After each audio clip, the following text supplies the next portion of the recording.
Alors, poterie ancestrale. En fait, c'est le modelage africain qu'on pratique ici. Le modelage à l'ancienne, comme autrefois, comme depuis l'âge néolithique, où les femmes ont eu besoin d'ustensiles de cuisine et autres, et d'objets de rituels, où elles ont monté la terre qu'elles trouvaient en le montant au colombin et en étirant avec les pouces et les doigts. Et on monte les pièces de manière très solide avec ce système de colombin.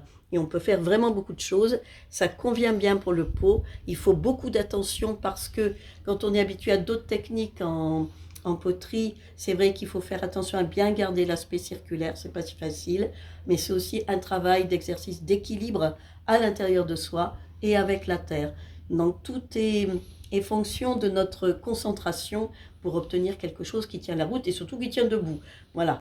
C'est qu'on est ici toutes les 8 dans un endroit juste paradisiaque et que c'est une chouette équipe qui a bien voulu me suivre dans ma folie de venir à Essaouira faire un stage de céramique, de poterie plutôt avec Guylaine qui nous a guidés vraiment à toutes pour en arriver là où on en est maintenant.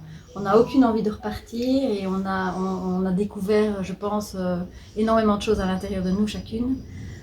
Qui, je pense, on va sortir beaucoup plus forte de ce voyage que quand on est arrivé il y a 3 jours. Et par ton établissement aussi, qui est juste merveilleux, qui est plein de ressources et voilà, on s'y sent super bien. Il y a un thème, déjà je savais qu'on allait travailler sur le féminin sacré, forcément, mais quand le groupe est arrivé, là je peux mieux définir en fait quels sont peut-être les besoins ou les attentes inconscientes. Et donc j'ai proposé le thème de la caverne intérieure.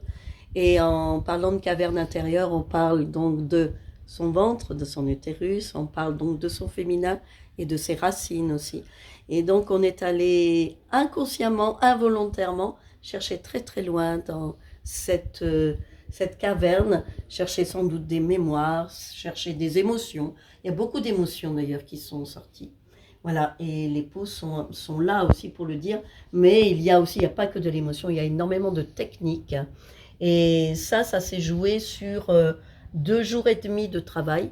Donc c'est quand même un beau challenge, hein, c'est un beau défi.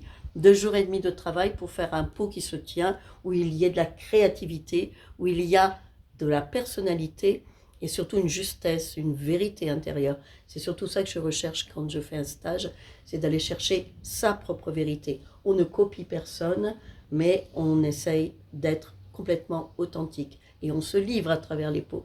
Et l'harmonie de groupe a été très importante. Et c'est vrai que ça a facilité beaucoup d'échanges et aussi beaucoup de croissance, je crois aussi. Et peut-être même de guérison, allez savoir, vous le saurez plus tard.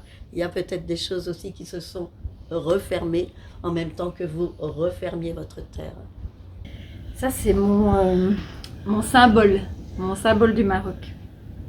C'est le pot qui représente mon voyage ici. Et mon état d'âme. Commencer par une petite base et puis je suis montée, comme dirait Guylaine, jusqu'au ciel. Je m'envolais et c'est juste mon moi qui a parlé et voilà, mon pot est devenu comme ça. On a toutes fait un pot différent et c'est celui-là qui me ressemble.